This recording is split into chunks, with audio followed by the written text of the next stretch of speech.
I realized something was wrong, but I couldn't figure out what it was. But I knew it was very serious, and I also knew that I needed to stay very calm. You know, I was a little dizzy at that point, and I was sort of seeing colors, and I wasn't sure what was real and what was sort of in my head at that point. So I realized I needed help, and I got on my stomach, and I started to use sort of walls and doors to push and pull myself to the telephone.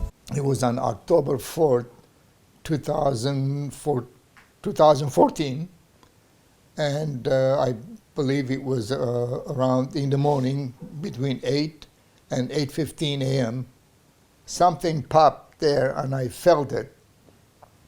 Then my left side started going weak, my arm and my leg. It was scary, very scary. At first we didn't know what was going on. In fact, the doctor in the emergency room thought it was something else. Managed to make it to the telephone and have it, I don't know how I got it to fall down on the floor. I hope you don't mind. And I remember I told her, I think I had a stroke. And she laughed and she said, "Really?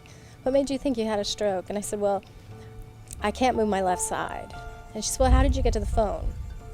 I said, "It's a long story." So I came close to the table, grabbed the jack, and dialed. I was able to dial 911 with one hand, my right hand. As soon as I started talking, man, I'm so lucky because the lady who was answering the phone says, "Okay, fine. I know what's happening to you. More than likely, I know what your problem is.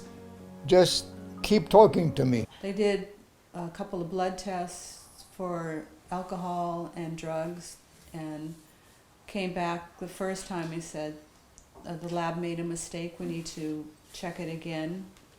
And they did that, and that's when the nurse, she grabbed his hand and held it up, and it just dropped down, and that's when she figured it was a stroke.